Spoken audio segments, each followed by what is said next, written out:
Excuse me, did you happen to see where the missing scholars went? You mean the village keepers? Oh, let me think. When I was eating dinner the other day, I saw one of them by the side of the road, muttering away and eating mushrooms and tree roots. They shouldn't go around eating that kind of stuff. Okay. Did you notice anything else? Anything else? No, I think that's all I have to tell you. Sorry.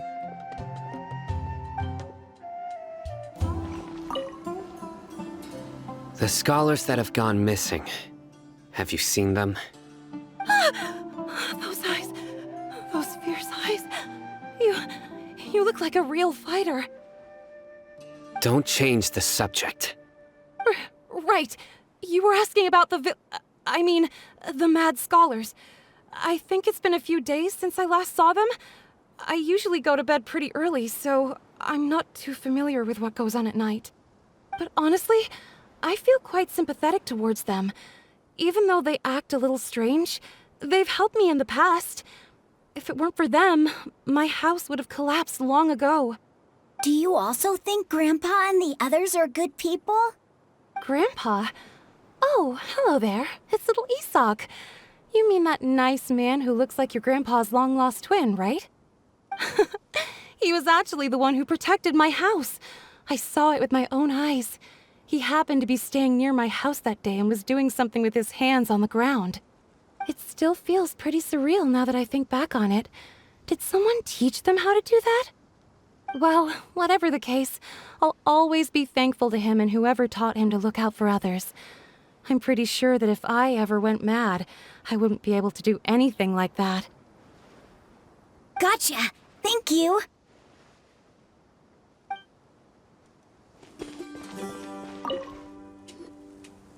Sir, have you seen my grandpa recently? You know, the one who likes to sit and space out near the village entrance. Oh, well, if it isn't Isak. Oh, your grandpa, huh? It's been a while. The last time I saw him, he was spacing out by the road as usual. I went and asked him if he'd like any of the food I had prepared, despite my wife's protests. Like many people, she's really quite terrified of them. And speaking of my wife, she's still always complaining about how I don't make enough mora. That might explain why she's always mad at me. Oh, thank you. Thank you for taking care of him. It was nothing. You're looking for him, right? Did he go for a walk and get lost? Yeah. That's no good. Well, once you found him, come by my place again and I'll cook a little something for the both of you. I've known you since you were very young, so as far as I'm concerned, you're family. Please feel free to come by anytime. Wow, what a nice guy! Okay, thank you, sir. Huh?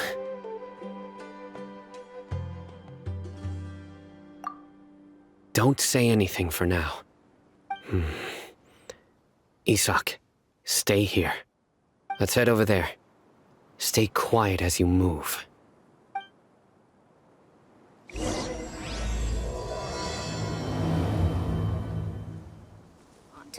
It's all a bunch of nonsense. Listen, see if you can make out what they're saying. Have you heard? The mighty King Deshret, the sovereign of our faith, will soon return to this world. Yes, of course I have. King Deshret is the one and only true ruler of this land. I've never believed in any other gods. Still, you say he's coming back, but it sure doesn't feel like life's about to change around here anytime soon. What's your proof? Haven't you noticed? The village has been getting more deranged scholars than ever. Delavar was saying that many people also went insane just before the fall of King Deshret's civilization in ancient times. We don't quite know why, but it seems like there's some sort of connection between insanity and King Deshret. Isn't it a sign of King Deshret's power that all the mad scholars have disappeared? If you ask me, they must have been chosen as the final sacrifice for King Deshret's resurrection. Huh. Now that you say it, that does make some sense. Does this mean our lives are finally going to take a turn for the better? Exactly. Those city folks will get what's coming to them. Now, repeat everything you've just said from the very beginning. Huh? Who are you? Where did you come from? My patience is running thin. You heard what I asked.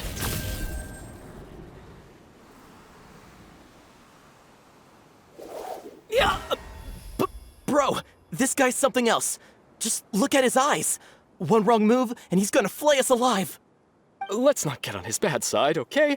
I am no match for this guy. Oh, okay, good sir. What is it you would like to know? Tell me about King Deshret's resurrection. Well, I only know a few things from hearsay. I went for a drink the other day and heard others talking about a rumor that the madmen will disappear and that King Deshret will return to this land. I'm not making this up, I swear!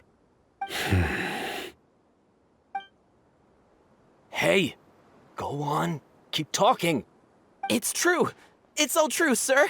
We desert folk have had more than enough of those people at the academia. They keep sending us all their mad scholars and won't let us have a good life. Would you want to live like this if you were in our place? The radicals were even more thrilled than me when they heard the news. We're all praying for King Deshret's speedy return. Delavar also said that once King Deshret returns to our side, it's only a matter of time before we conquer the land on the other side of the wall. They're all willing to serve under King Deshret and fight for a share of the glory. Is that so? Seems like he still wants to know more. Keep talking. Got it! At first, I told myself it was just the drink talking, but then all the mad scholars vanished without a trace, just as the rumors said. Please, don't beat me up just for mentioning these rumors. If I'm guilty, then everyone else around here is also guilty. I'm just saying what the others said.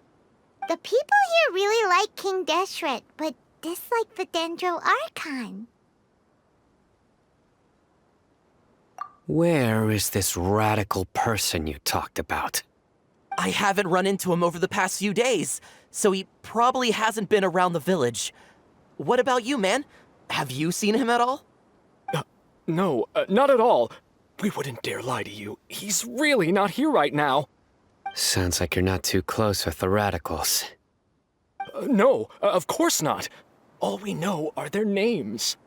I have many ways to stop you from talking, and many others to stop you from sending warning messages. So you'd best just stay home and hope I don't hear of you trying to contact anybody. Don't do anything until I've gotten to the bottom of this. Try something foolish, and even Candace won't be able to protect you. Yes, got it. We'll do just as you say. That scared Paimon half to death. Sino is pretty terrifying. He didn't try to reassure us at all. It's like he's used to hearing that. Oh, Paimon bets lots of people have told him that before. I heard that. Sorry. It's part of being a Matra. The rumor we heard just now seems like a strong lead, but we need to check a few more places. Very well. Isak! I'm here. Where's your grandpa's house? Well, I can take you there. Just follow me. Grandpa? Oh, he likes to be alone. Sometimes he stares at the sky in a daze, and other times he just pokes at the ground with his fingers. Every now and then, he yells out at the top of his lungs, so a lot of people are really scared of him. But he's a good person, really. I know he is. I swear, he's just like my real grandpa. Well, this is where Grandpa usually stays. There sure isn't much here.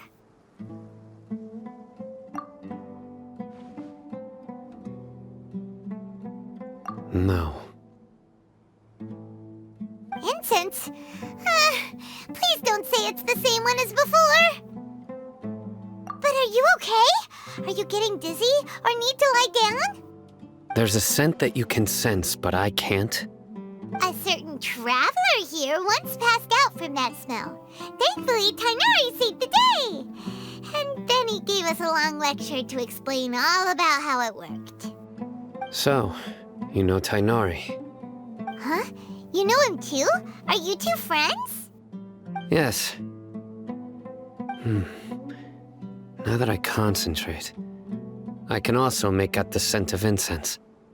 Wait, surely Tainari didn't lecture you too. No, no need. Did you first encounter this scent at Tainari's house? In the forest. From a scholar.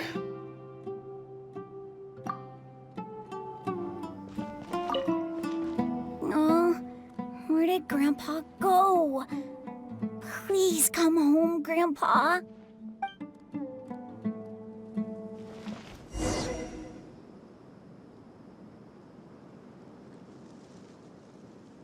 What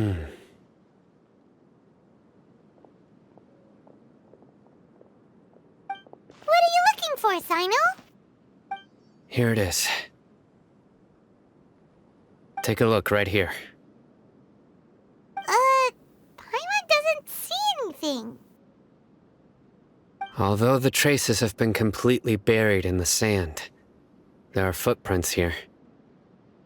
From the size and shape, they belong to an adult male. This pattern is a common one from this area. Local shoes. This was probably someone from the village. The scent is quite faint, but still extant. The footprints head in that direction. But who would come looking for Grandpa? He doesn't have any friends. We'd have to ask whoever lured him away with the incense. Huh? So you can lure someone away with just a scent? Hey! What's wrong with liking good food?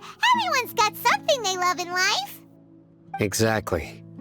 Most scholars are fond of incense, since the smell supposedly helps them clear their minds and discover new knowledge. Even deep within the clutches of madness, they still yearn for their knowledge-seeking days, and will follow the scent whenever it presents itself. No, Grandpa. So, someone's taking advantage of their weakness? Huh. Still, why would anyone want to abduct all the scholars? Are the rumors really true? Could the disappearance of all the mad scholars have something to do with the radicals? It's highly likely. Please, you have to save my Grandpa. Grandpa's never done anything wrong. Please help him. Sounds like we'd better help get him back. Don't you worry, Isak. We won't let whoever took him get away with it. Let's head to Aru Village and inform Candace and the others about what we learned here. After that, we'll set off to find the scholars.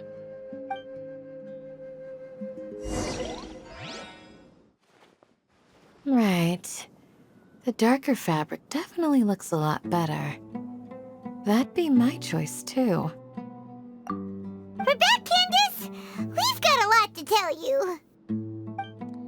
Ah, welcome back. Sounds like everyone's friends already. Oh, Dia's here too! You bet. So, everything goes smoothly? Reasonably.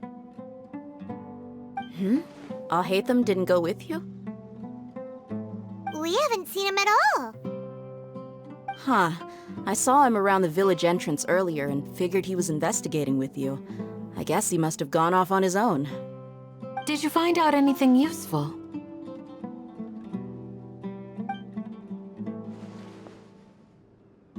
I see.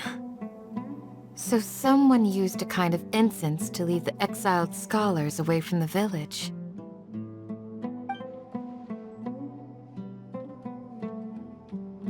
The resurrection of King Deshret? First I've heard of it. Far as I know, the kind of incense you just mentioned is only popular beyond the wall. Scholars are fond of it, but as you can see, there aren't many scholars still studying around these parts. No seller would be able to make a profit here. Not to mention, making incense is a labor-intensive process. You won't see anybody in the desert with the patience to make or sell something that requires that kind of effort. It seems someone from beyond the wall must have been supporting this. Makes sense. So what should we do then? Do we go back to the academia and search for leads there? If it was any other day, that would be your next logical step. But today, you've got me on your team, so you get an extra tip. Didn't you say that the villager got his news from the tavern? Well, I also like to drink at the tavern, so I know a thing or two about these radicals he mentioned. If Paimon remembers correctly, the leader of the radicals is some guy called Delavar. Ah, yeah. Delavar, the scar-riddled bandit, Engur, the wide-eyed butcher, and Jabari, the duck-tailed bearded crook. The whole lot of them are known around these parts.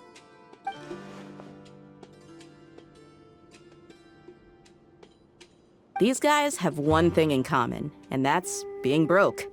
The rougher life gets, the more they want to believe in King Deshret. Way they see it, King Deshret's resurrection is their only chance at overthrowing the academia. Throwing all of Sumeru into chaos is the only way to change the way of life here in the desert. Anyway, that's my guess why they've chosen to become radicals. Tia! You're amazing! You really know this place inside and out!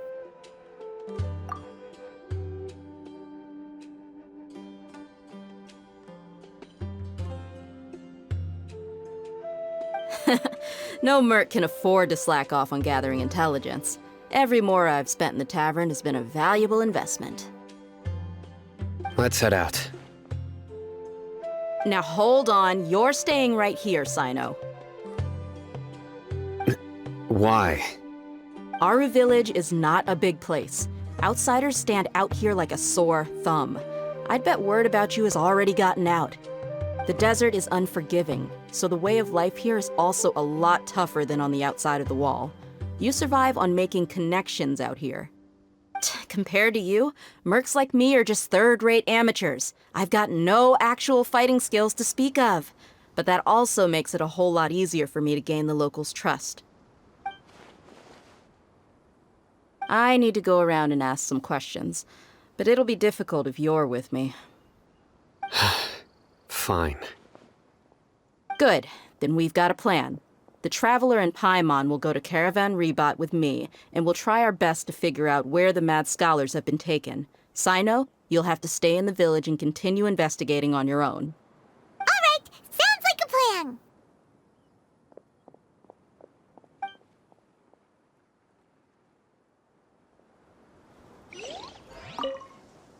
Sino, please don't take offense. I'm sure Dia just wants to help everyone solve their problem as quickly as possible. That's why she can be so straightforward at times. I don't mind. Ah, I see. Well, from the way you were staring out into the distance, I thought you might have been mulling over Dia's words. No, I'm used to being treated that way. It's natural to fear strength. I take no objection to it.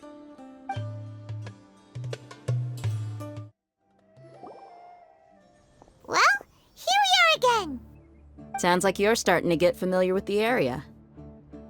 Paimon's amazed every time we see the wall of Samiel.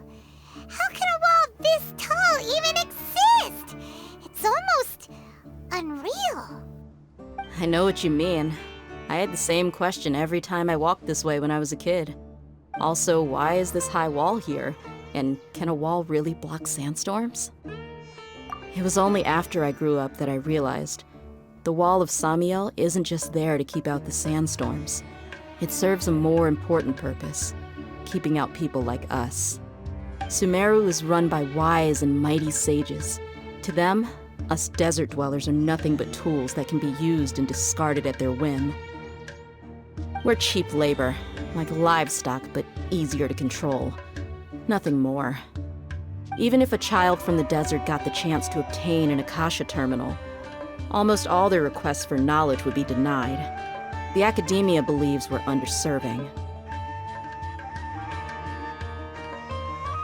Geniuses like Sataria are 1 in a million. The other children never get a single chance to try and rewrite their fate, even though the academia knows very well that we're humans, just as they are. That's terrible. I would tear down this wall with my own hands if I could.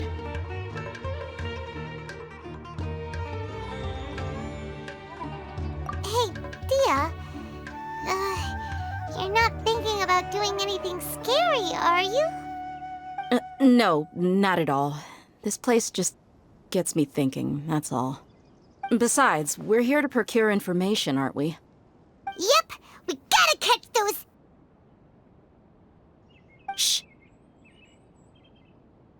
Caravan Rebot is crawling with people, so be careful what you say. We don't want anyone to find out what we're here for. Our mission started the moment we arrived here.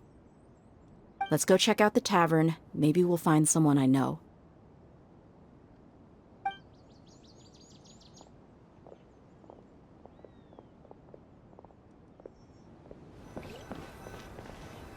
Just our luck. None of them are here today. You mean, you don't see anyone you know? Dia, is that you? What a coincidence. You here for a drink too? Zaki. Finally, a friendly face. Oh, and who do you have with you here? Guests from another land? Hello, hello. I'm Zaki. Dia's, how would you put it? Drinking buddy? We've had drinks together a few times. You could say we go back a ways. Anyway, as far as my friends here, they aren't too shabby, are they? You rarely see any Outlanders so friendly and respectful nowadays. Absolutely. Much better than those people on the other side of the wall. So, Dia, are you looking for someone? Yeah. Have you seen Enger, Delavar, or Jabari recently? Of course I have. Matter of fact, we were all here drinking together just a few days ago. I've got a spice trading deal from another nation. I thought maybe Delavar and his friends might be interested. Know where I could find him? Ah, how thoughtful of you. Then I assume you also know that Delavar's been having a hard time making ends meet these days, so you came here to help him out? Hey, keep it down. Let's just say I prefer to keep this deal a secret. Y'all at Caravan Rebot are like family. If there's more to be made, why not do it together? Besides, Delavar and his friends have muscle. They'd be a good fit for escorting the goods. Yes, how considerate of you. Delavar's my friend too, so of course I can take you to him. Come with me.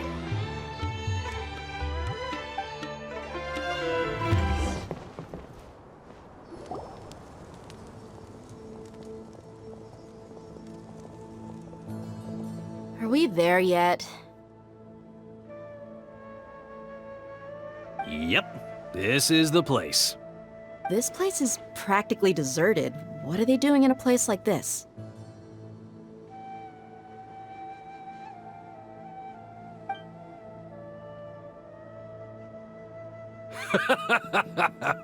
Why don't you take a guess? Go on, a wild stab in the dark. You're like lambs to the slaughter. Oh no! It's an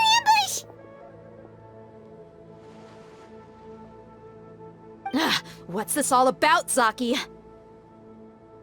Come on, Dia. You really think we didn't hear about what you said back in Aru village? The boys have kept a close eye on you from the moment you set foot there. Not only do I know that you're looking for Delavar, I also know that you've teamed up with people from the Academia to look for the missing scholars. So, you've been watching us from the very beginning? Uh-oh. Paimon knew leaving Sino behind was a mistake! And you left the strongest one in the village, didn't you? Who do you think you are? You really thought we'd fall for your little business deal nonsense? So you and Delavar have been partners all along. Dia, I guess it's only natural for a traveling mercenary like you to be out of the loop. Those of us who hang around the tavern have stronger bonds than you think. But you got one thing right. We're all looking forward to an uprising in Sumeru. There's nothing more we'd like to see than the desert folk overthrowing the Academia. If that's the case, then I'm sure Delavar wouldn't miss a second of it. I'll be honest with you. If it weren't for what you said in the village, your little monologue about the Wall of Samiel would have convinced me that you're one of us. Delavar. And Enger, you're here too, huh? Long time no see, Miss Mercenary. You should have known the traitors are what us followers of King Deshret despise the most. Dia, I thought that you, a fellow desert dweller, would understand why King Deshret is greater than the Dendro Archon. Little did I know, you don't deserve to join us.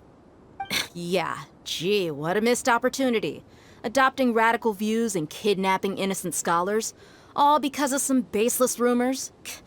Anything else I'm missing out on? See? There you have it. Mercenaries are just a bunch of faithless scum with only one thing on their minds. Mora. Pathetic. You're all like a pack of street rats. You're not wrong. Mercenaries are driven by Mora, and my faith lies with whoever's paying me. As long as there's a profit to be made, anyone can become my friend. Enough talking! Get him!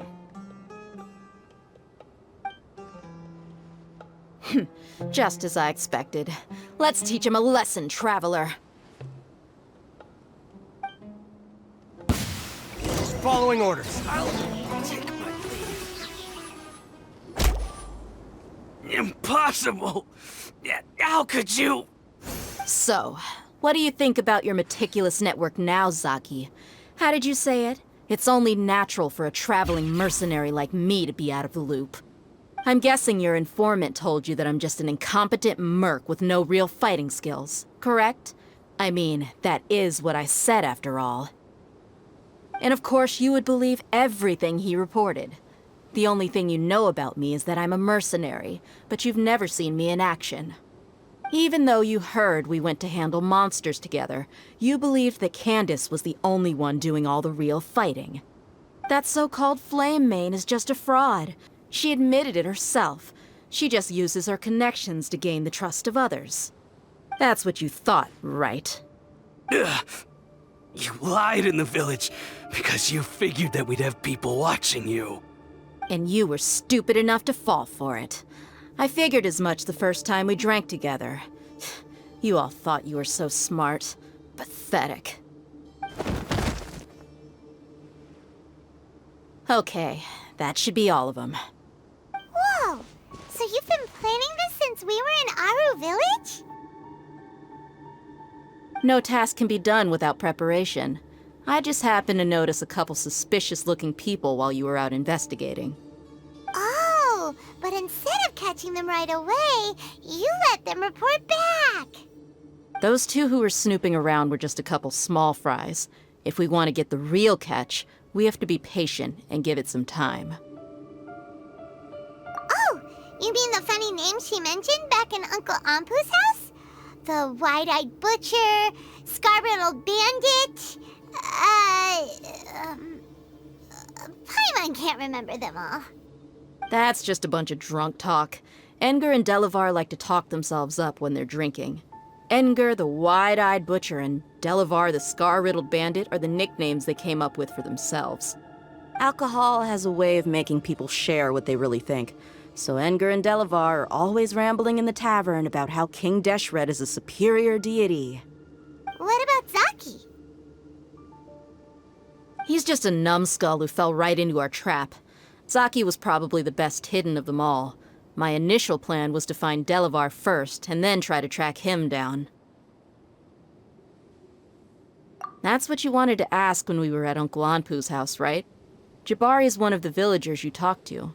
You know, the one who wanted to treat Isak and his grandpa to some food. Wait, so he's a radical too? No, he isn't. I just needed to tack on a random villager name to make the eavesdropper think that I was making some wild guesses based on my impressions. Wow, what a genius idea! Well, that's an expert mercenary for ya. Ah, you're too kind. It was straight from the usual playbook, if I'm honest. So, that thing you were saying before, is it really true? About what? About how mercenaries only care about Mora, and that anyone's a friend as long as there's a profit. Does that bother you? What makes you so sure? Dia, do you dislike the Dendro Archon like the other desert folk? You two are pretty sharp. No, I don't have anything against the Dendro Archon. I've heard a lot of nice things about the Lesser Lord from Dunyarzad. I can understand her devotion and gratitude. Dunyarzad's just an ordinary person. There's no way a god would be so involved in the lives of everyday people, unless they were truly compassionate. I've begun to realize that the sages are behind everything that's happened recently. The radicals' blind belief in King Deshret, making the Dendro Archon out to be an enemy. It's all the academia's trickery. But I see through it all. And unlike them, I can never be hostile towards anyone who's never done anything wrong. Dia. Anyway, looks like we're done with business here. Traveler, lend me a hand. Let's tie him up and bring him to the village.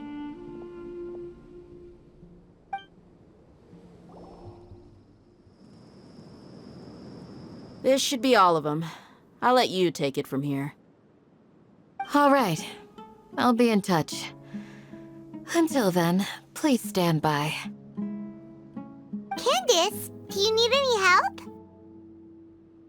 Candace will be okay on her own. I trust her, so you can too. She's been guarding Aru village for quite some time now. If anyone is qualified to question the offenders, it's her. While I'm questioning them, why don't you pass some time by exploring the area? I'll meet you back here tomorrow morning, Traveler. As for these idiots, let's just hope they live to see another day. You heard the question. Now answer me.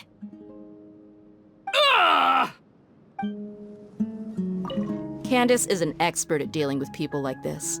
All we have to do is wait for her word.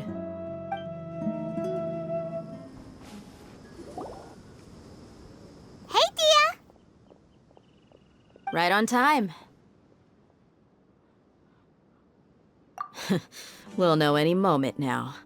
Paimon's been wondering. You seem to know Candace pretty well. Have you been friends for a long time? We've known each other for some time now. She's a pretty interesting person. Even though she's an extremely strong warrior, she never misuses her powers against others. Oh, Paimon knows what you mean. Like a lot of martial artists say, never take the fight outside the ring. Yep, I guess you can put it that way. It takes strong convictions to be as dedicated as she is, and shoulder that kind of responsibility. Us mercs, on the other hand, we pretty much live from one day to the next. Well, Paimon thinks you're great too. Really? Thanks for that.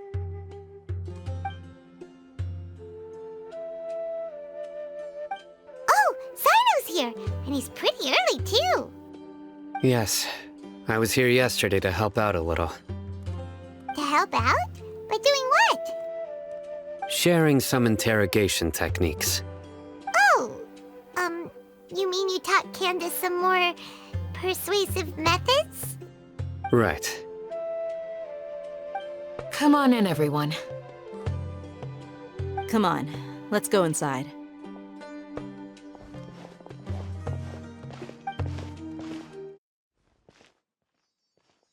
Candace, where... Whoa, you look furious. Do I? Huh. What gave it away? Oh, there's no mask that can hide true bloodlust. Cover up your eyes, and it'll still show itself at the corners of your mouth. Perhaps I need to work on my composure. Still, it's perfectly understandable why I'm angry. I'm sure everyone present would agree. Yes, ma'am. Please, don't beat us anymore. We're gonna die. Well, looks like Sino taught her well. You fear death yourselves, yet you do not hesitate to place the lives of others at risk. The absurdity is mind-boggling. The ones you call mad scholars are known to us as the Village Keepers. They are vital members of our community, and some even count them as family. You come here, to my village, and you treat my people as nothing more than stepping stones towards your goal. Tell me, what would you do to you in my position? Mercy! Please, have mercy! You've made your bed. We may all be desert dwellers, but there's one thing that I understand better than you. The resurrection of King Deshret will only result in war. And war serves no one. The people of Aru Village care little about which god is in power. Life may be tough and tiring, but we wish to preserve our way of life. A war would only cause us to lose all that we have. And that is not a responsibility that you can afford to shoulder. We understand. We're sorry. I'll tell you everything I know. Please, just let us go. I'm listening.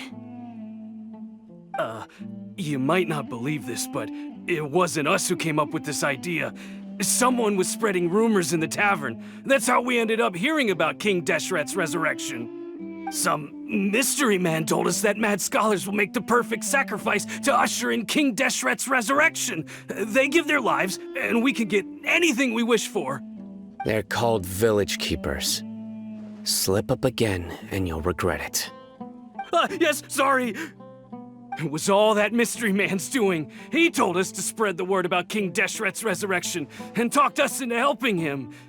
In return, he said he'll help facilitate the resurrection process. I'm not sure. That's one. Huh? One what? Strike. You get a total of 3. Then, you die by my hand. Wait, I'm telling the truth. We don't know anything. It was all him. 2. He got us to lure them out of their houses in the night with some kind of incense. We take them to a junction outside the village. Then the mystery guy takes them from there. You gotta believe me, please. I'm telling the truth, I swear. Just ask them if you don't believe me. That was indeed the truth. Traveler, go on.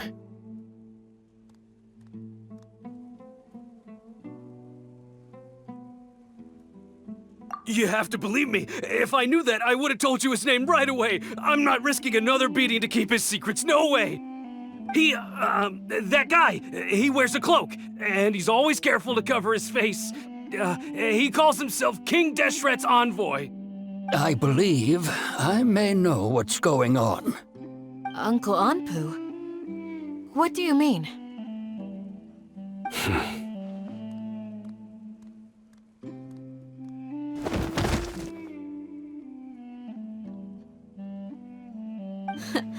Smooth. Okay, speak. If my suspicions are correct, this mystery man they speak of could be from the Academia. Some time ago, people from the Academia attempted to take the Village Keepers away. I refused, insisting that they are part of our community. It strikes me now that this secretive character shares the same goal they had. Which means it's highly likely that the Academia was purposely spreading a false rumor to trick the radicals into delivering the village keepers right into their hands. They were the ones who brought them here to begin with. Now they're trying to take them back? We aren't gonna let that happen. Not the Academia again.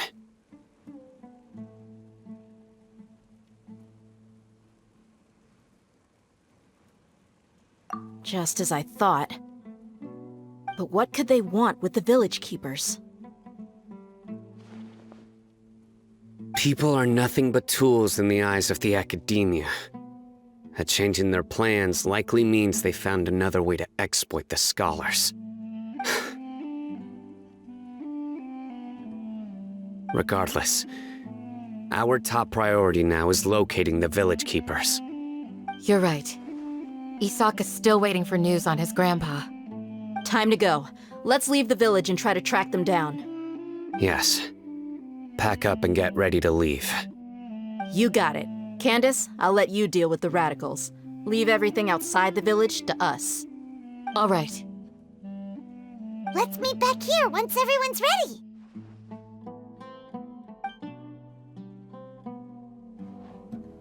You look worried. Thinking about the village keepers? Yes. I'd look for them myself if I could. As members of our village, each one of them is very important to me. You have a strong sense of belonging here. I guess I'm the opposite. Mercs are stray dogs, wherever they go.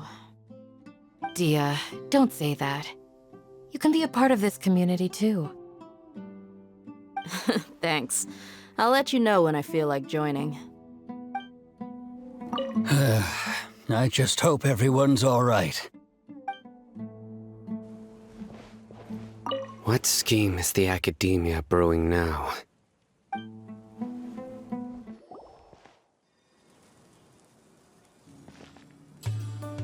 Let's get some food in us and then we'll... Whoa! Where did you come from? Well, as you can see, I am merely sitting here and reviewing what we have deduced thus far. You were gone for ages! And now you're suddenly sitting here musing to yourself? Where have you been anyway?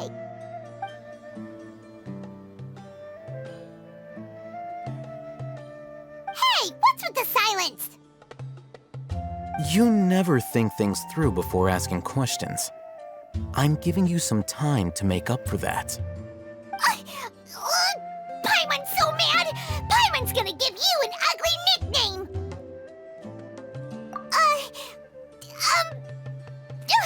Never mind. Paimon's got nothing. There's just nothing super obvious to pick with this guy. It makes it so hard. Well, you've heard nothing to suggest I left this whole time.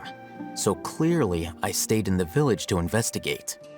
Anyway, you plan to leave Aru village and keep searching for the truth of this matter, yes? Yep. We're not gonna find out anything more by staying here, so we thought that we might as well take the search elsewhere.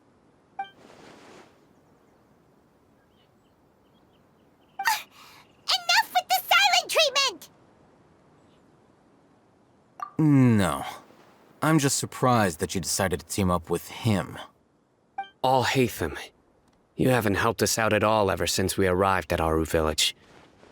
Bold of you to question our choices. Yeah, you're all talk! While you were investigating, I had my own work to do, which I've now finished. Really? Paimon doesn't believe you. To be honest, we aren't really a team, so I have no obligation to inform you of my whereabouts. Not to mention that going separate ways allowed me to find some important information that you all had missed. Huh? Right here in the village? Correct. What did you learn? I'm going to take you to someone. But before that, you need to understand where she's coming from. What does that mean? how do you think the residents of Aru Village feel about what we're doing?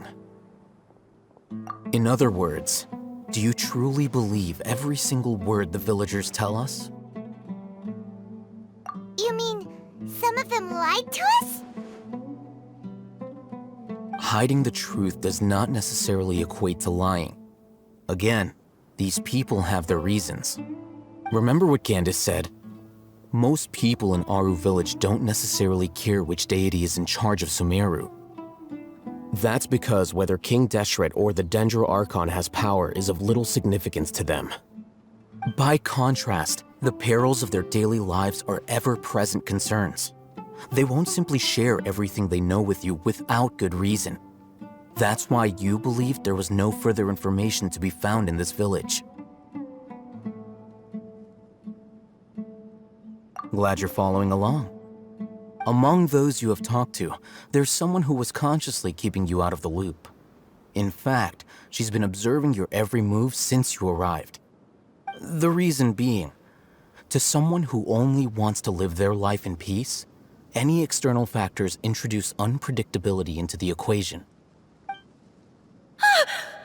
Those eyes. Those fierce eyes. You look like a real fighter. Don't change the subject.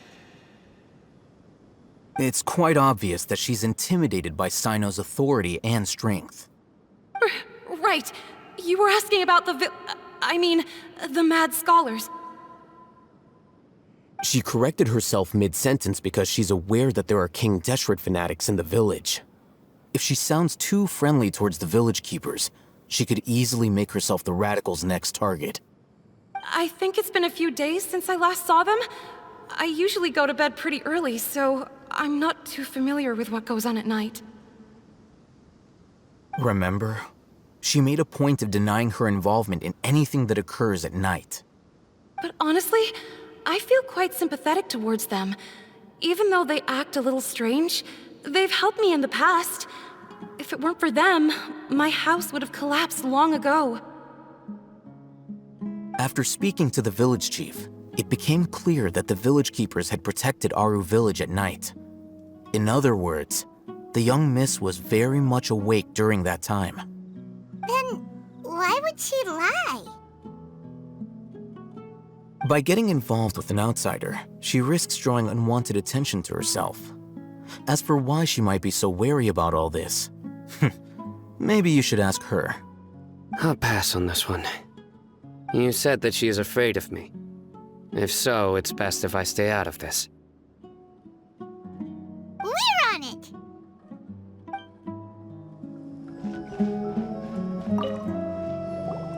Miss Shawnee, as we discussed earlier, I've brought someone with me. Mr. Alhaitham, I'm aware of where you stand, but how can I make sure that your friends think the same as you? Huh? What do you mean? We need to clarify our stance or something? Go ahead and talk to her. You'll get the answers you want. Go on. Earn her trust. Is it really that simple? May I call you Traveler? Hi, Traveler. I want to ask you something. Do you think the resurrection of King Deshret can truly change Sumeru for the better? Why's that? That's very similar to what Miss Candace says. I know you two are friends. That's why I'm willing to talk to you, even though I do have some reservations. Before, I wouldn't even have the courage to ask something like this. Traveler, do you believe our lives will get better?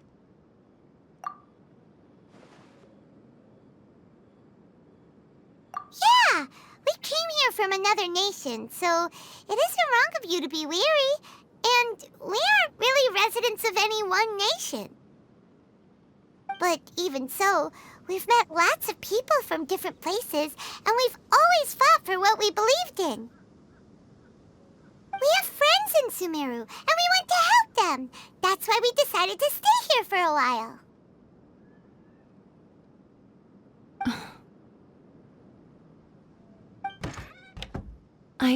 want to trust you. My apologies for posing my questions like that. To be honest, I didn't expect you to come back for more information. Hatham told us you have your reasons. It's okay. We understand. The fact is that only one side of my family is desert folk. I don't really fit in anywhere in Sumeru. Some believe in the Dendro Archon, while others believe in King Deshret. I don't belong to either side, and neither side would want me. Speaking of which, the Radicals mentioned that they despise traitors. Do they just think that anyone who's different from them is a traitor? Yeah. Some people can be so narrow-minded when it comes to bloodline and beliefs. It makes no difference what I say or how I behave. I'll always be suspected of having ulterior motives. Slowly, I just stopped talking to people. I pretended not to hear or see anything. All I want is to live my life in peace. And then it happened. The village keepers who had helped me disappeared with no explanation, and I didn't dare breathe a word about it to anyone. Until now. You can tell them. I'm sure he'll keep your secret. All right. I'll tell you what I told Al-Haytham. I actually have a sharper sense of hearing than most. Sometimes, I hear strange crying sounds in the night. There are ghosts? Perhaps. I'm not sure. It's faint, but it's definitely the sound of crying. It comes from far away in the distance, and always carries very raw emotion. It used to be louder and more frequent, but ever since you arrived in the village, it doesn't seem to happen as often, and when it does, it's much quieter. I have to focus really hard to make it out. I confirmed this with the guards on night duty. They also have someone with a good ear, and he's heard similar sounds at night. But, because we're in the middle of a desert, he would rather believe that they are the cries of beasts than ghosts. There's really nothing around these parts, except for an old hospital not far from the village. I think they used to use it for treating Elazar, but it's been abandoned for years. Yeah, let's go!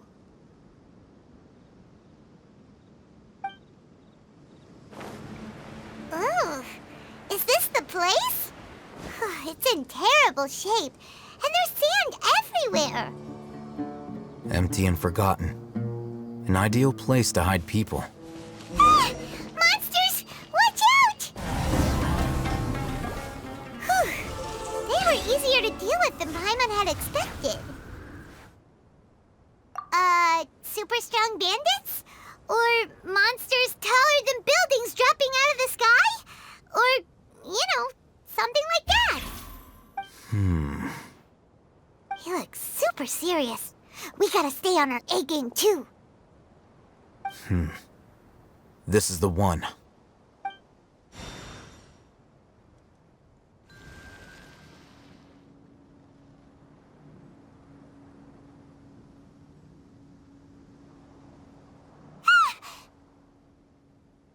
Let's go in and take a look.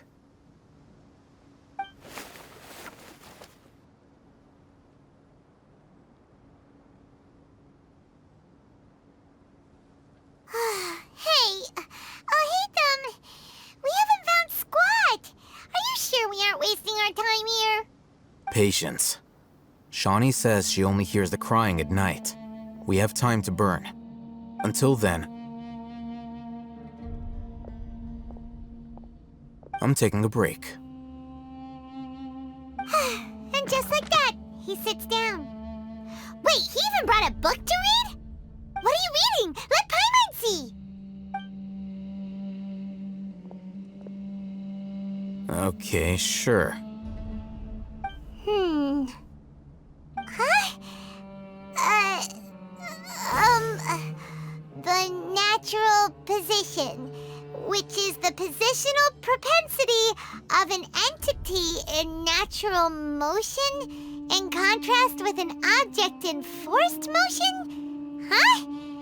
When free from external influences, every entity displays the tendency to follow its natural trajectory? So, you got that? Oh, Paimon gives up! You keep reading your book, see ya! How is he so relaxed? Look at him, reading an impossible book in a creepy place like this.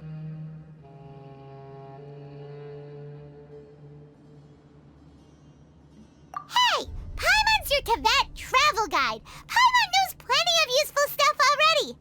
And anyway, it's not Paimon's fault that the books people read in Sumeru are so complicated!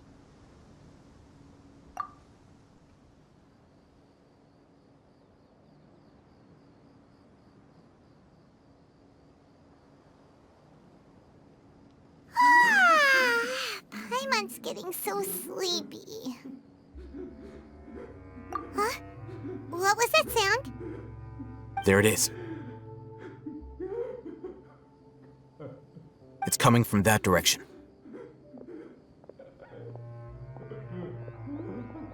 Is the sound coming from here? Huh. Paimon's not seeing anything.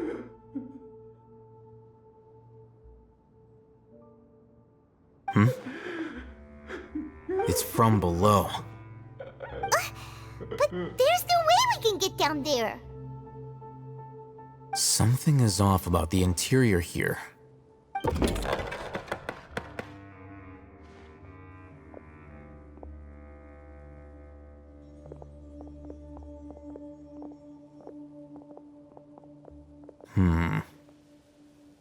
As I thought, there's a hidden structure. Wow. It's like they tucked another hospital into this one. Oh, it looks like there are other mechanisms around here. Let's keep exploring.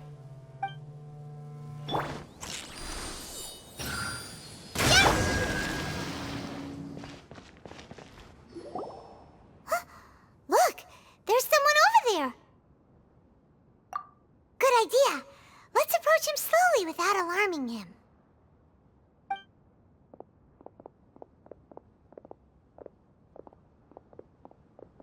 Wait.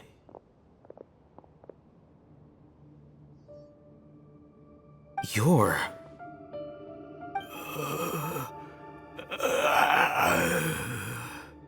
He can't speak, and his eyes are unfocused. But he looks too young to be anyone's grandfather. Also, why is he the only one here? Didn't expect to see him here. You know him? He's Razak, a senior of mine at the Academia. He's a scholar too? Is he the kind that holes up in a forest and mumbles stuff about training? No. And that's the problem. Razak was never involved in any of those things. He never trained in the forest, let alone reach Satyavada life. Leaving that question aside for the moment, him being here alone means that we might be too late. Looks like they've already taken everyone away. For whatever reason, they left Razak here. Perhaps they simply didn't have time to come back for him. There are drag marks on the ground. They're clearer by the doorway. Someone was forcefully drawing a cart that was loaded with something heavy. Loaded with people? That is one possibility. It looks like they were in a hurry, as if they were afraid of being caught. In their haste, they failed to notice Razak hiding in a corner. The symptoms are identical. Looks like we found living proof. Huh? Why do you say that? Allow me to jog your memory. Recall your time at Port Ormos. Don't you think his symptoms look familiar?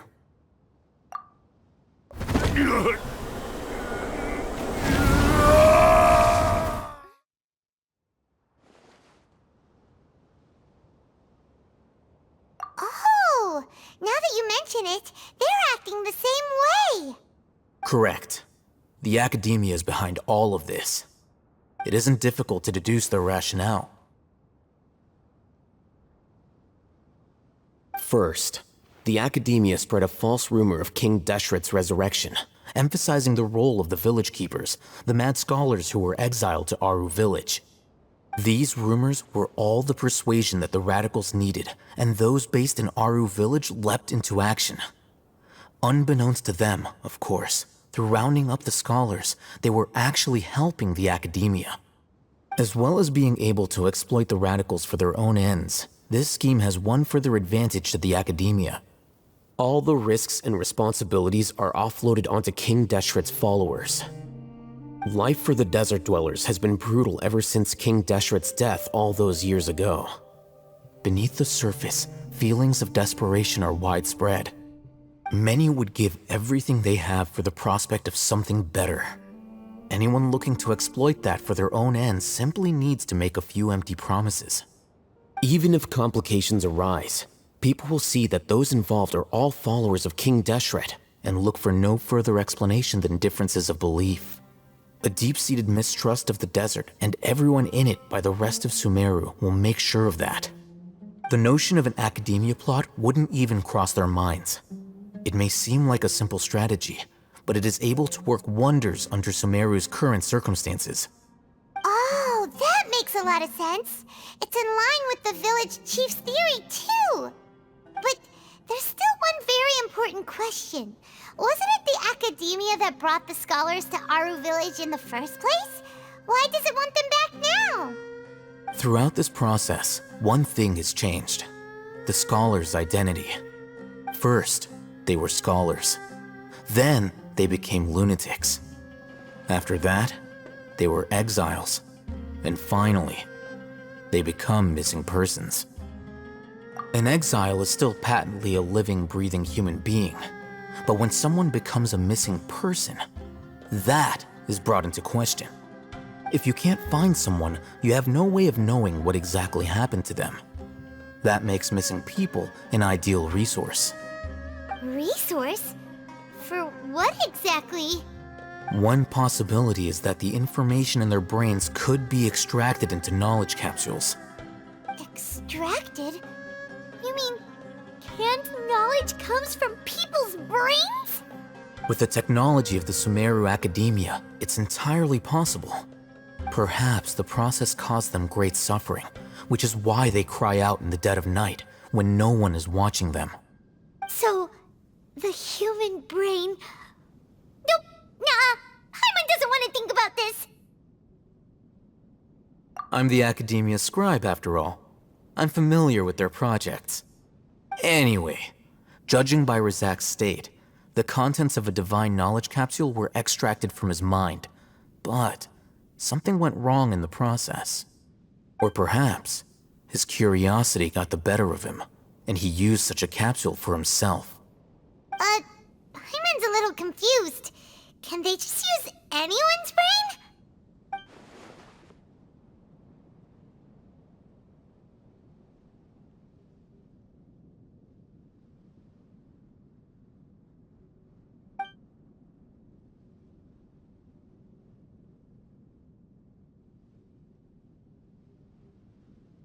The look on your face tells me you've realized the answer.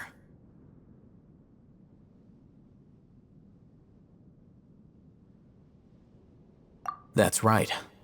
To some scholars, gaining knowledge about the gods is their entire life's pursuit. Extracting canned knowledge is just one of the extreme measures they turn to. However, I can't help but wonder, what do they seek to gain from divine knowledge? The Academia is going out of their way to look for forbidden knowledge, but what is their ultimate goal? I've spent quite some time trying to analyze the contents of the divine knowledge capsule, but to no avail. It seems like my way of thinking is too different from theirs. You mean you're not even slightly interested in getting your hands on this forbidden stuff?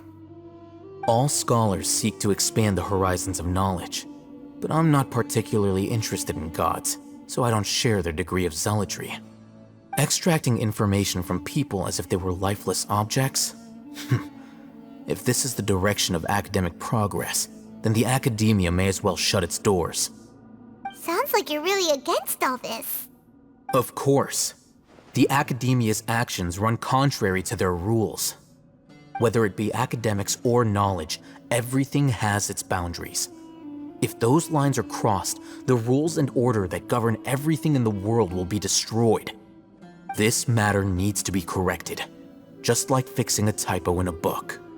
Wait, didn't you step in to help because you felt sympathy for those poor people? Not to be callous, but no. My criteria are a little more restrictive than that. There is no shortage of suffering in Sumeru, and the same can be said for the rest of Teyvat as well. What do you plan to do about that? Save every last person? Probably not. Paimon's not sure.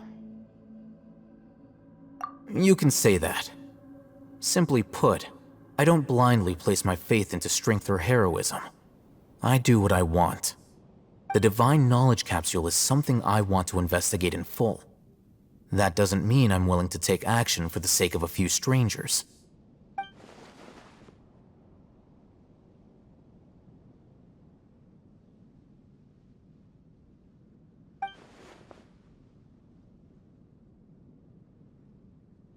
Paimon's been wanting to say this for a while. There are a lot of bad guys in the Academia, but you're not one of them. You're their weirdo. You're probably right. Though I must say, I quite enjoy this feeling of being the odd one out. Uniqueness is also an asset, is it not? Wow, that's a great way to think about it. Paimon's really impressed. If only Miss Shani had a similar mindset, her life would definitely be a lot easier. I'm just a more likable person than her in general. There's nothing more to it than that.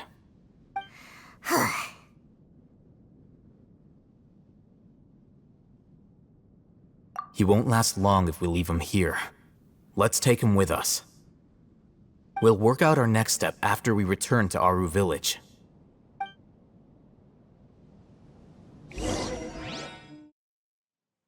We're back!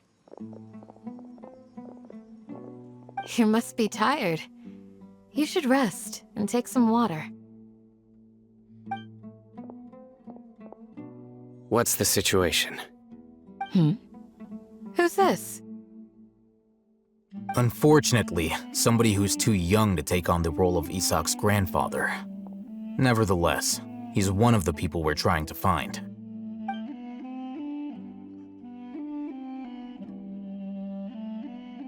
So, at one point in time, the abandoned Elazar Hospital served as the Academia's site for extracting divine cant knowledge. Yep, pretty much. Their plan must have been implemented at some point before we arrived at Aru Village, since divine cant knowledge has been in circulation for a while now. Yet, they fled once we were headed to the village, almost as if they knew we were on their trail. Why is that? Yeah, why is that? We may have a mole in our midst. One of us could be secretly revealing our whereabouts to the Academia. Huh? Are our friendships that shallow? Looks like none of you have realized wherein lies the issue. Sino, you're the reason why they can predict our movements. Wait, what's that supposed to mean? Choose your next words very carefully. It is simply a logical inference. I have my reasons. So what you're saying is... Sino's the mole. Interesting. And here I thought you were the most suspicious one, Al-Haytham, since you were always acting alone. I know. You have a point. But I realized something as we were returning from the hospital. Sino isn't like any of us. What are you trying to say? Do you still remember who you are, General Mahamatra? As a Matra, you are no doubt privy to certain kinds of information. Before you can take action against someone, you are required to have all the facts available, including the less than savory details. Simply put, the academia has traditionally allowed you access to a wealth of sensitive information. Knowing their modus operandi, wouldn't you expect them to take precautions against you? If you want to raise a vicious wolf, you need to make sure that you can avoid its bite. The academia is monitoring me? It's not that simple. The academia has eyes all over Sumeru, but they have a special protocol for dealing with you. Every so often comes a Nyagarbaha Day. On this day, the academia enters new information into the Akasha through knowledge capsules. I remember seeing the thick notebook next to the control panel once. Its contents were all about the General Mahamatra, his activities throughout the day, preferred methods of enacting judgment, everything. You're saying that the academia entered my information into the Akasha too? But what's the point in doing that? My actions aren't important enough to be added into the Akasha. The Akasha is capable of computation. The Akasha's algorithms are entirely capable of predicting your movements using the data entered. When you would depart, the route you would follow, your destination. It knew all of this. It predicted my every move. The academia has been watching you longer than you think. However, the fact that you resigned is proof that their suspicions were well-founded. So that's how it is. Sino adheres to his principles so strongly that he's actually a thorn in their side. Tenacity of will and steadfast faith are worthless to the academia. They need scholars who are easily pliable and mindlessly go after anything they can profit from. Sino, don't take it to heart. This just proves how much of a trustworthy ally you are. They escaped because of me. Don't blame yourself. It's not like any of us would have known. I have an idea. If they predicted my movements, then I might be able to guess where they went. Whoa, you bounced back fast. There is always an opportunity for safety after danger passes. Oh, so that's how it is! Paimon gets it now! If the academia is trying to avoid Sino, then the safest place would be... Yep, that's right! They'll want to proceed in the direction opposite of where I'm going.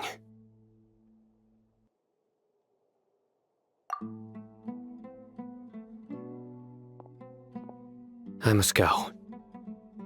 There's also something I want to investigate. Let's go, guys! After him! Please, wait! I want to go too! You want to go too? If so, you have to promise you'll stay safe. I want to find Grandpa. I promise I'll be careful and not cause any trouble. Everyone, I leave him in your hands. Yay! Let's go! Remember to pack some food with you! Paimon feels like we're missing someone, though.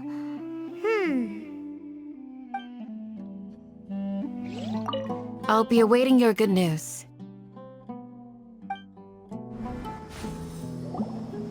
So, where do we go from here? Yes. After leaving the village, we should head straight toward the desert.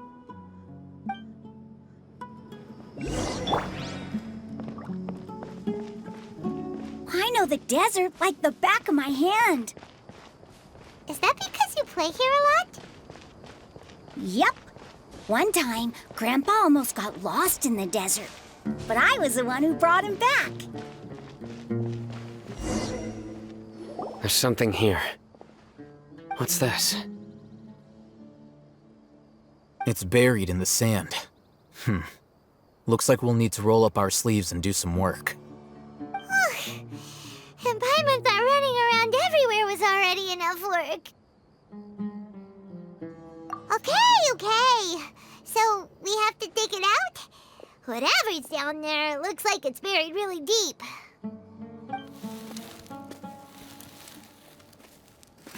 These are likely fragments of an Academia-developed device, something akin to a headset.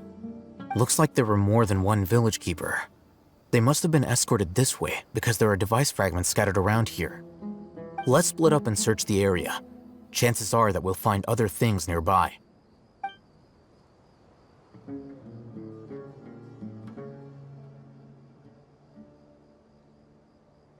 Is this what we're searching for? It looks kinda scary. This is definitely a device used to extract divine knowledge. How did it end up buried in the sand? That can't have been part of the plan. They must have been attacked along the way. Wait, what? Grandpa, I hope you're okay. Don't worry, your grandpa's gonna be fine. Razak didn't display any signs of starvation or dehydration, which means that they left fairly recently. We should be able to catch up. One more thing. Given that the device had been entirely covered by sand, I believe the attack must have happened prior to the sandstorm. Let's keep going. They can't have gone far.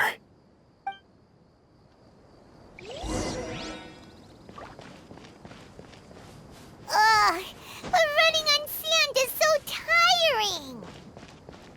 But you're flying, aren't you, Paimon? Is flying over sand tiring too?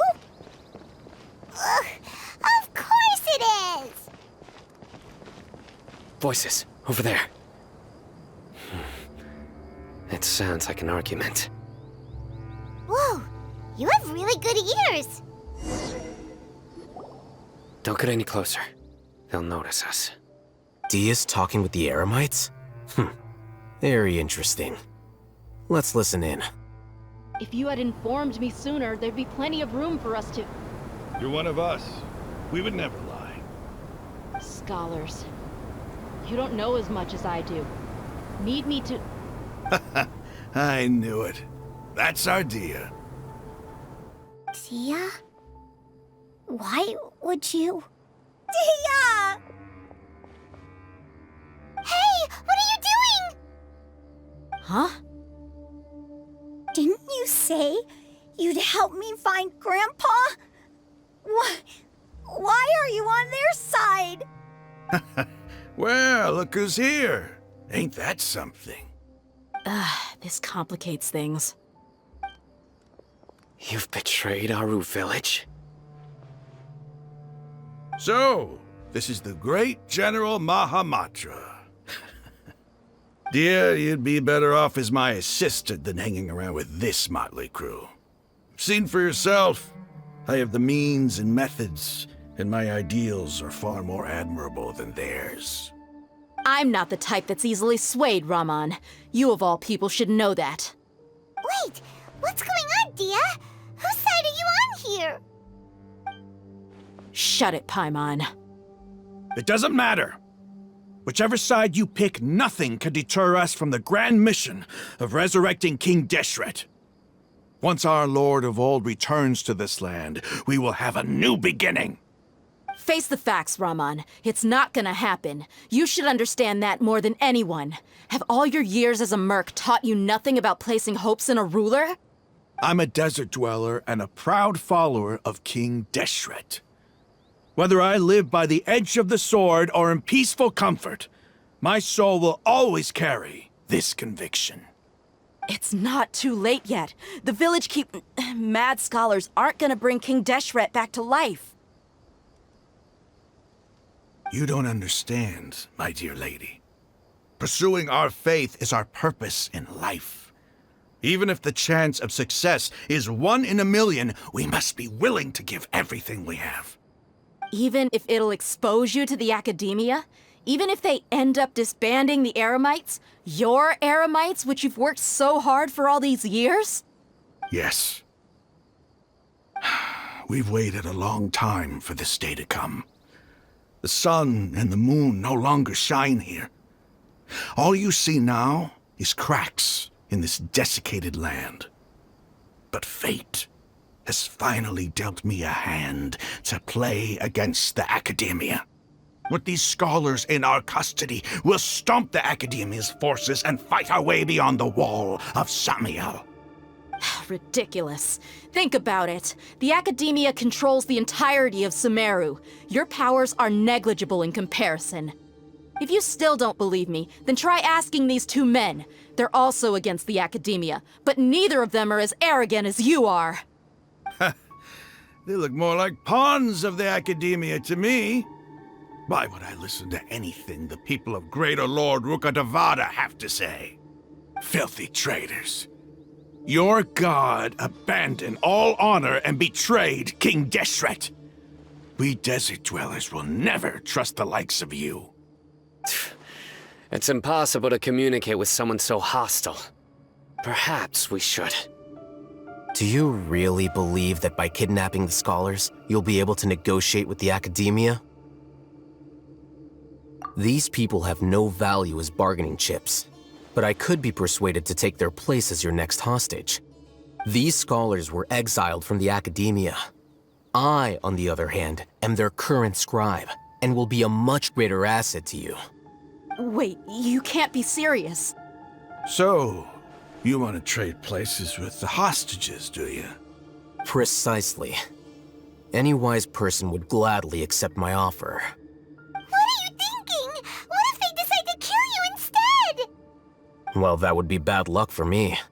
However, I'd get the chance to observe the scholars, perhaps even find out the truth. Think you can talk me over with that confident look of yours? I'm not trying to persuade you. I'm using this as a means of joining forces against the Academia. You are the scribe. What do you have against the Academia? Not all desert dwellers believe in King Deshret, and the same applies to the Academia. Why must all knowledge seekers approve of the Academia's way of doing things? You Academia scum!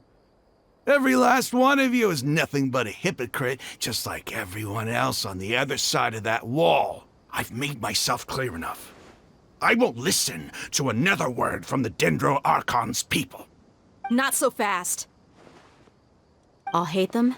Do you stand by everything you just said?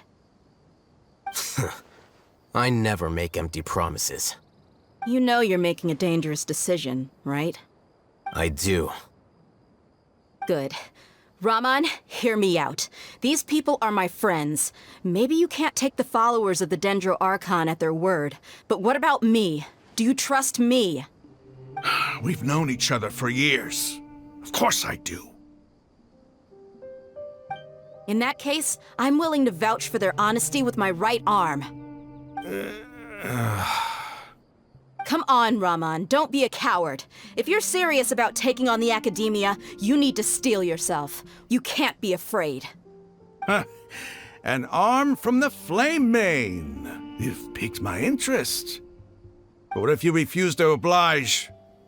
What should I do then? No one's a fool here, Dia. We're mercs. And mercs don't tend to live long unless they have their wits about them. You're not wrong, but this is different. I promised my friends that we'd bring back the village keepers together. Let's do it right here, then. Give me your right arm as proof of your resolve. Don't listen to him! He's not even trying to negotiate! He just wants to make things more difficult! That's fine. Are you crazy? We came here to save lives. One arm for that many people is still a pretty good deal, if you ask me. Raman, I'm holding up my end of the deal here. You'd better not let me down. Sure. Go ahead and cut off her right arm.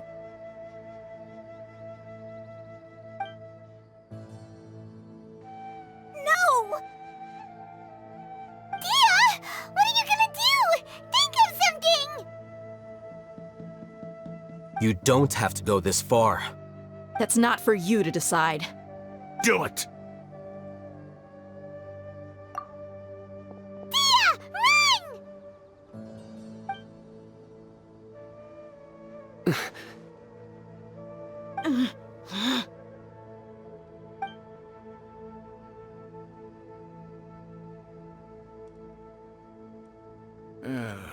Stop!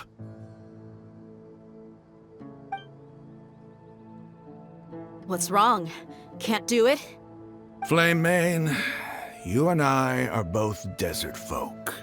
Cutting off your arm is no different than cutting off my own fingers. Where's the sense in cutting my own kin to pieces? You've shown me that you're serious. Go on now, take your friends and leave. Meet me in the desert at noon tomorrow.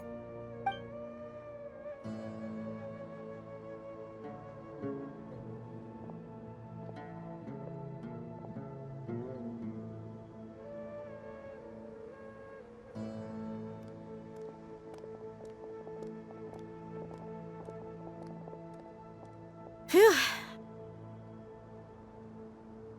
I was really counting on him not going through with it. Dia!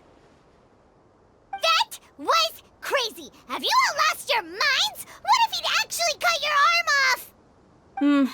Then I just have to hold my claymore with my left arm.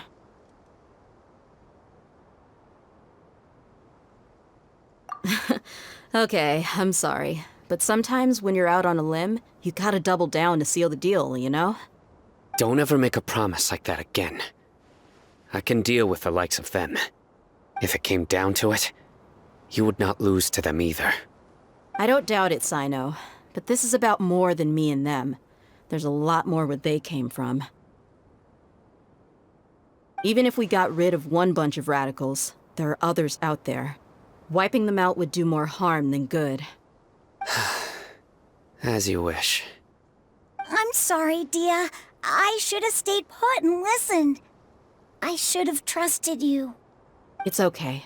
I promised you I'd help find your grandpa, so I'll do whatever it takes. Whatever it takes? You just might be scholar material. Huh? Are you serious? The Eremites once said that I was a lunatic. Perhaps a little madness is essential to be successful in research. Why does it feel like he's using his praise for me as an excuse to brag about himself?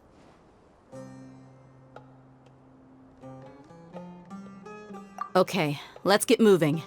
We should head back to the village and rest up. Today was just a trial run. Noon tomorrow is gonna be the hard part.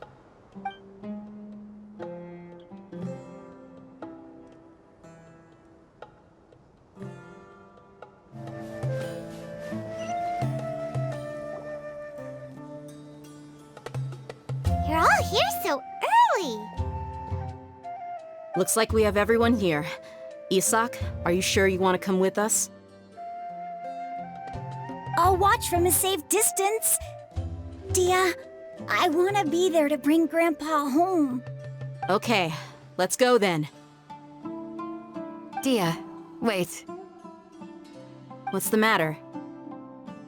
I heard that you were quite reckless yesterday. No more of that today, understood?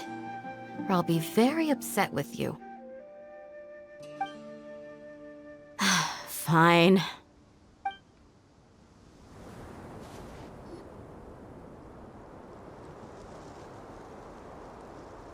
Huh. They got here before us. Uh-oh. Is it because Paimon overslept by 5 minutes and held everyone up? Is everything ready? Absolutely. Although, you brought fewer people than I imagined. Bring him over.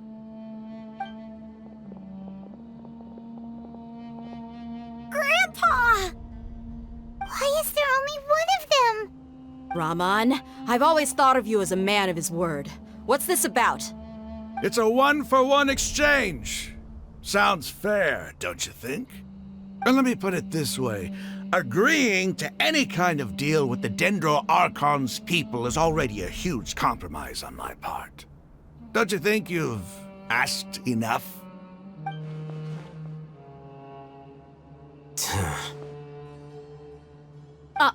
You stay right there!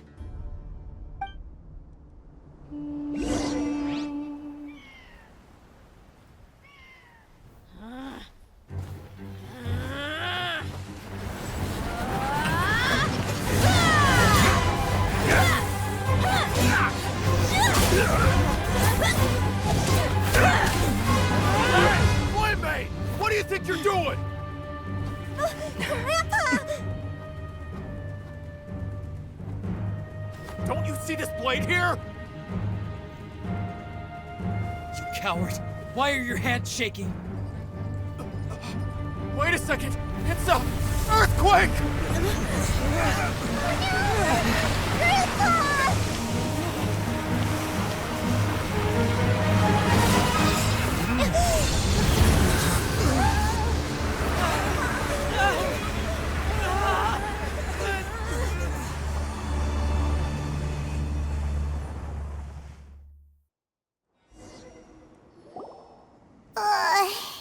Paimon's dizzy.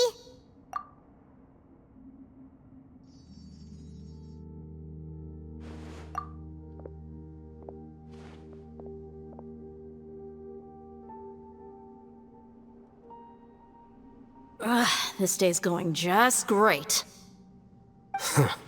What a nuisance. The sand dune collapsed. I saw an energy field. The village keeper protected us. It glowed green with dendro. Just like you said, it may well have been the remains of Lesser Lord Kusanali's power inside the scholar's body. The dendro Archon. The present one. Grandpa? Grandpa? Oh no, he's getting confused again. Hey, look around you. Did there used to be a temple here?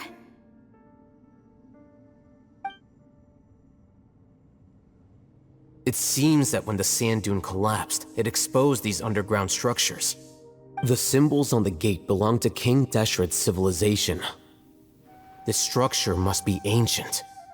Over time, the sandstorms completely buried it and left it in the state we see now. It could have been an underground palace in the distant past. Oh, a miracle. Praise King Deshret!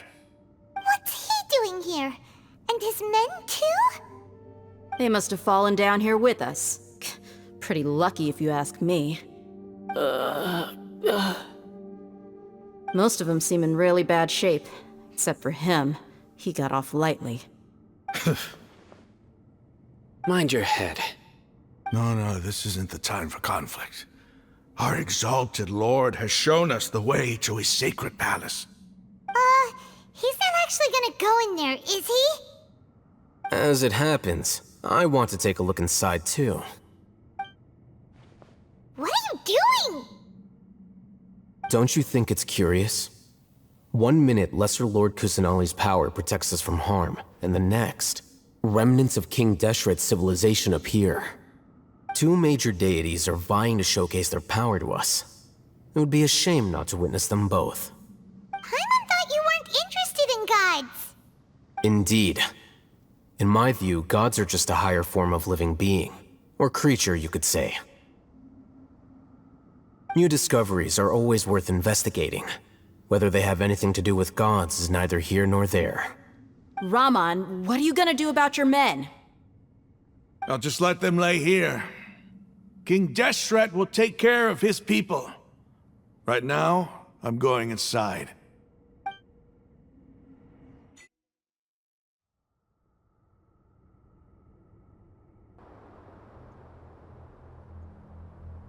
It's full of life here. This defies comprehension. It looked completely desolate from the outside. Yet, it flows with energy inside. Yeah, and there's so many plants. It's so pretty. Sir Raman. Huh? Me? Do you see another Raman here? Are you mocking me? What do you mean, sir? Interpret it however you want, but there's something I'd like to draw your attention to. While this structure is clearly left over from King Deshret's civilization, the energy that flows in here is that of the Dendro Archon. Whatever you say. It's not like I have a vision. There's nothing to be angry about. Think of this as an academic journey. It does seem kinda strange. If that's true, then we might have to explore this whole area to find an explanation. Now that's a sight to see. King Deshret's splendor surrounds us. There's so much vegetation here. It's different than what I expected. Sure are a lot of plants for a desert. That's what I call divine providence of King Deshret. It's getting brighter! Oh, it looks so beautiful!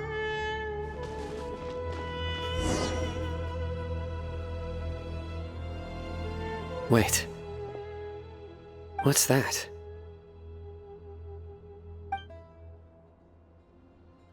A load of flowers. And it looks like there's something among them. These are King Deshret runes. They left something behind. Yes. It's an elegy written in an ancient script. What does it say? Here lies our faithful priest Kasala. His wisdom is a miracle among the people, deserving of high praise and admiration. You can read ancient King Deshret script? Of course. Every student needs to master at least 20 languages before they graduate. He's not serious, right? There's still something off about this place. The elemental energy here is too concentrated. The scent of life. Is it trying to tell us something? Is this it? Analyzing.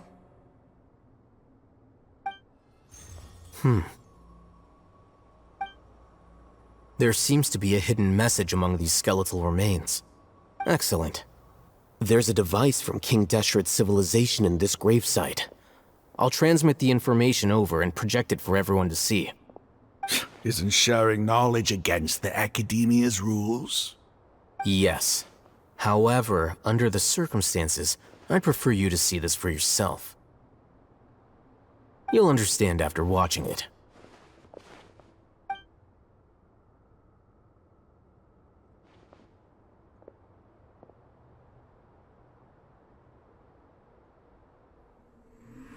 Civilization is born of knowledge, but so too can knowledge be its demise. A disaster caught us unaware. It was knowledge that did not belong to this world. King Deshret brought this forbidden knowledge into our world, and it quickly spread like a plague. People's minds were filled with crazed whispers. Dark gray scales spread across their bodies. Even the land was stripped of its vigor. Only a desperate, deathly silence remained. Were it not for greater Lord Rukkhadevata from the forests, the damage would have been irreversible. She summoned the priests to build temples and infused into them the divine power of life. The disaster was miraculously tempered, and the embers of our civilization were preserved in Aru village. Alas, the miracle could not last. As long as forbidden knowledge continued to exist, it would forever blight this world. In the end, the proud king of the desert, my eternal lord, chose to sacrifice himself. I have spent my whole life since guarding one of these many temples. But now, my duty is coming to an end. As I close my eyes for the final time, the sight of that noble deity will appear in my vision once more. In helping King Deshret to eradicate forbidden knowledge, she exhausted her strength, and her form became that of a small child. How strange. Now that I think of her, I no longer have any fear of death, for I sense that the spirit of life will abide with me during my eternal sleep. Children of the desert, Cling no longer to past grievances, but hold tight to the memory of this act of benevolence. What was that? The priest's memories. No, impossible. Greater Lord Rukkhadevata. So the former Dendro Archon and King Deshret were never enemies at all. But this doesn't make any sense. The Dendro Archon's followers, they're clearly... Was that the former Dendro Archon? She became so tiny in the end.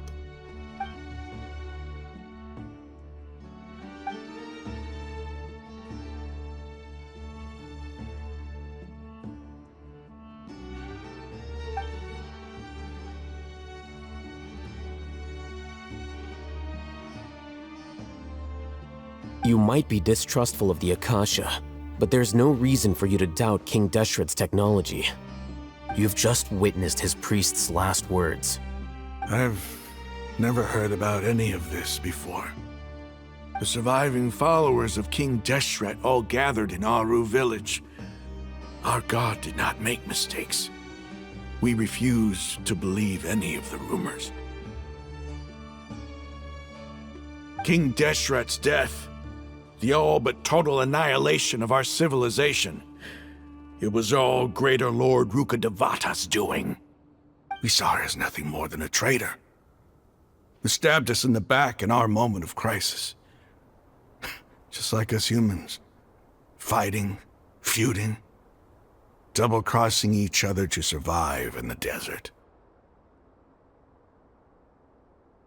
You were blinded by your prejudice.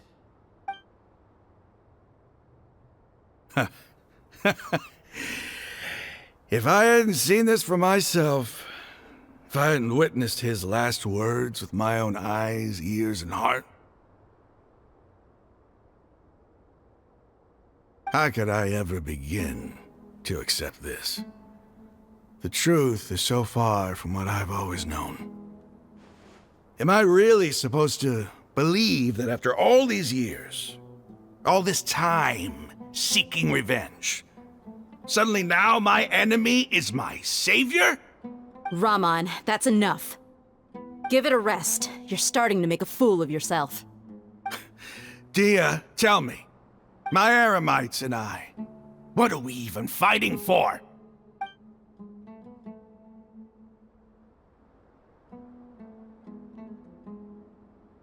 Hey, how you doing?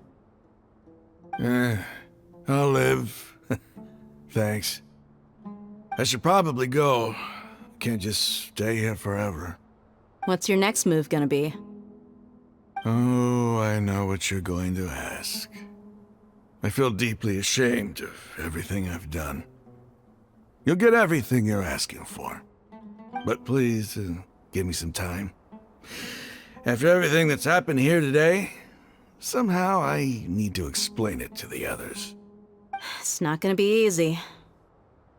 Well, I guess that's for me to deal with. Dia, this is where our camp's located. Make a note of it. When would be a good time for us to go? Tomorrow, I'll convince everyone that we're all on the same side. And I'll return every last one of your your village keepers. We'll share our other resources with you, too.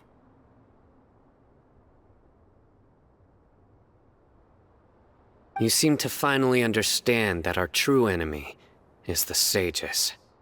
Yes. The gods never gave up on anyone. It's the people responsible for all this that need to face the consequences of their actions. That must have been rough, but he seems to have figured things out now. Raman's no fool. Being the leader of your own faction in the desert is no easy feat. It's too bad he was held back by his belief in King Deshret. But now that that's changed, I guess we have a few more people on our side. The outcome, at least, is favorable. We should get going too. Let's head back, have a proper meal, and a nice, long sleep. We'll need all our energy tomorrow.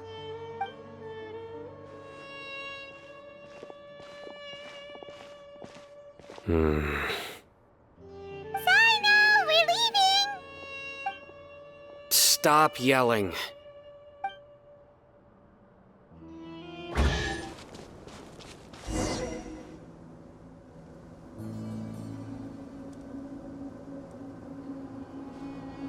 Raman, we're here. Everything's been arranged. Someone will bring the village keepers back to Aru village shortly. I guess all I can say now is thanks for agreeing to help. Don't mention it. I think we can both agree you went to hell and back for it. But we share a common cause now. From here on out, we're allies. Where are the perpetrators? I'll bring you to them. Follow me.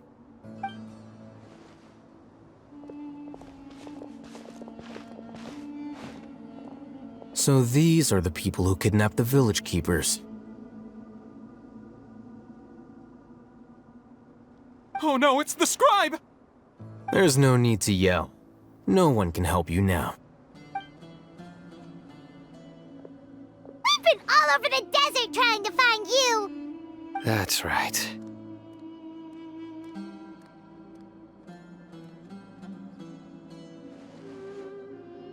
General Mahamatra? No, no! Make it quick, please! Swift and painless! Whoa. The moment they set eyes on Sino, they turned pale like they've seen a ghost! You should have known that I would be coming for you.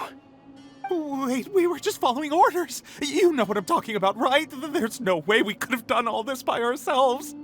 No, not Sino! He's gonna tear us limb from limb! I could do worse. Please have mercy! Start talking. Otherwise, I'll have to resort to other methods. So, your superiors have kept you quite busy recently. Why? What are they trying to accomplish? They wanted to extract canned knowledge. Don't play dumb. You know what I'm really asking. They extract divine canned knowledge. Then what? I really don't know how to explain it. Well, you better start talking or you'll be sorry! You don't want to make things any more difficult for yourself, do ya? Be my guest.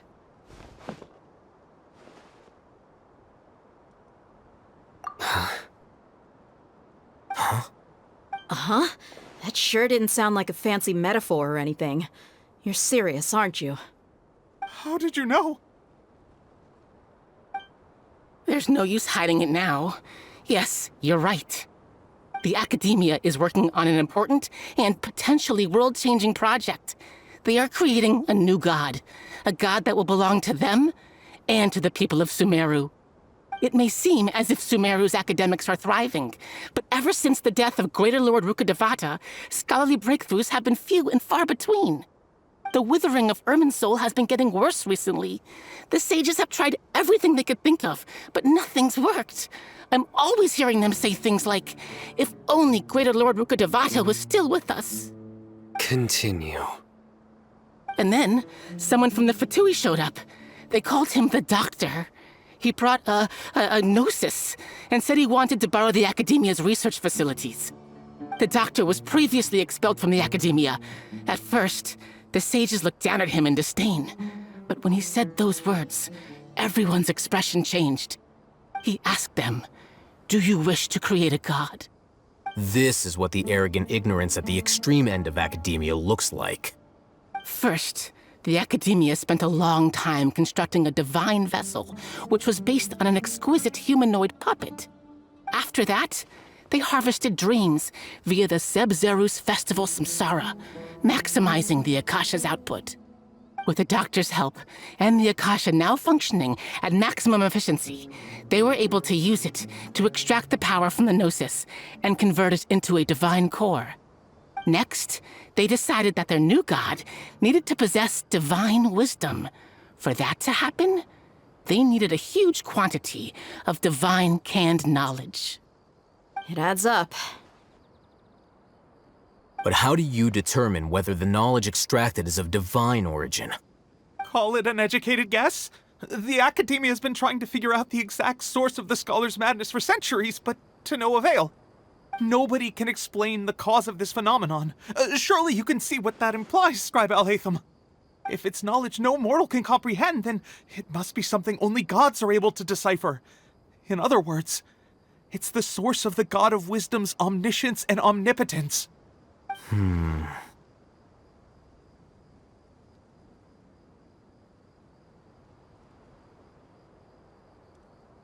You must have noticed by now.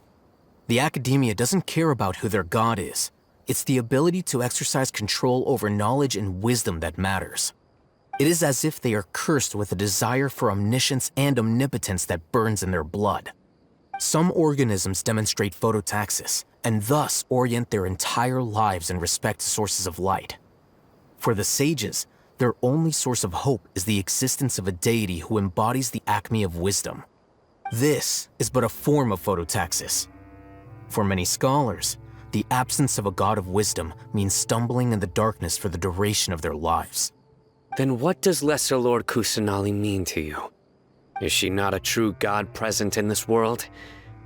If you already have a new god, why try to create another one? From the beginning, the Academia has never treated her as a god. When the Academia first discovered Lesser Lord Kusanali, the newborn god of wisdom, the sages hoped that she would be as wise as Greater Lord Rukkhadevata. But upon evaluation, they found that at the time she possessed no more intelligence than any ordinary human child. The sages never had a ruder awakening. This forced them to accept that Greater Lord Rukkhadevata had indeed passed away. Not to mention that Lesser Lord Kusanali's gnosis has been used to power the Akasha this entire time. By herself, she has neither an Archon's raw power, nor the spectacular insight expected of a god of wisdom. Slowly but surely, people began to forget about her existence. So, this is the path the sages have chosen.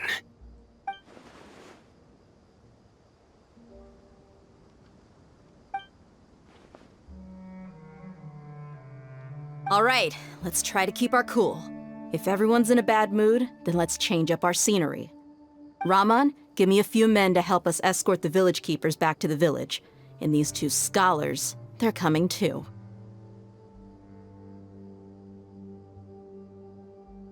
Sure, as you wish.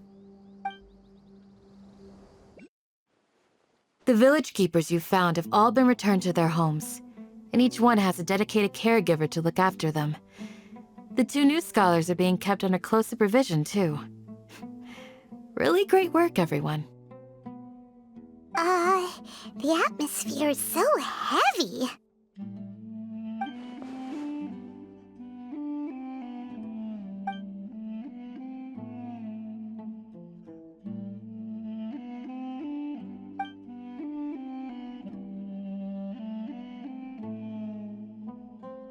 Hey! Say something! Stop spacing out! Come on, is there nothing left to talk about? In that case, let's all get some water and try to think about something else. Or I can go fetch some snacks. Oh! Paimon's so coming with you! Do you have any plans, traveler? Gods above, you're not talking about work, are you? So you were still withholding some information?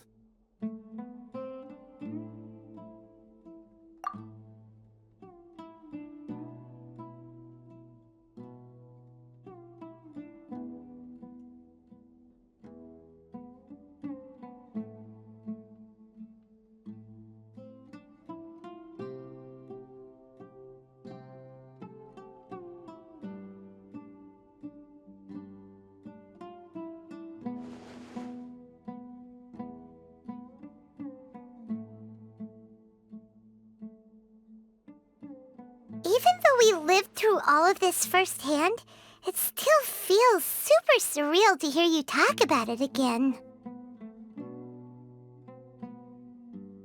What a whirlwind of a story. I felt like I was holding my breath the whole time. It seems like there will be more issues to face in the days ahead than I'd anticipated. Still, now's a good time to make our next move. Now that Ramon's joined us, we'll be an even stronger team. It's time to make a plan. Indeed. These events are a flagrant transgression of the rules in every sense. We cannot allow it to continue. So, everyone, are we on the same page? Crush the sages and rescue our god. That is our ultimate goal. Well, let's brainstorm a little more about what other resources we can draw on. The next time we gather here, we must have a solid plan. Yep, it'll work out for sure.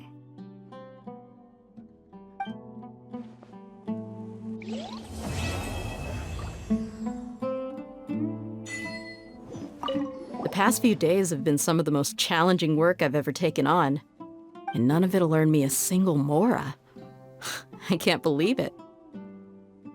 Look on the bright side, Dia. Maybe we'll get a huge reward after this is all over. You've got a point. Hey, what would you do if you woke up tomorrow with more money than you could ever spend? Paimon would buy boatloads of tasty snacks. That's it? And maybe some tasty drinks as well? How adorable. Well, here's to all our indulgent fantasies. If there's a chance they can come true, I'll give it my best shot. And here's hoping that everything we do from now on will change this world for the better. In the past, I never imagined that even the gods could suffer from hardship. If we can find a way to change all of this, will this nation become a better place? Don't rush. This is a big undertaking, and the planning and preparation for what lies ahead will no doubt take some time. Take it slowly. We need to make sure the plan is as effective as possible. He's starting to read his book again. Hey, are you even listening? Would you like me to lend you something to read? No way! Your books aren't quite to Paimon's tastes. I was joking. I know my books are far too difficult for you, and I have no intention of lending them out. Ugh, you're so annoying! You must let me know if there's anything I can do to help.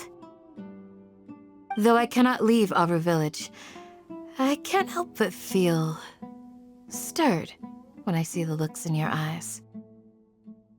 I've never felt as roused as this when fighting alone in the past. I suppose this must be the power of camaraderie.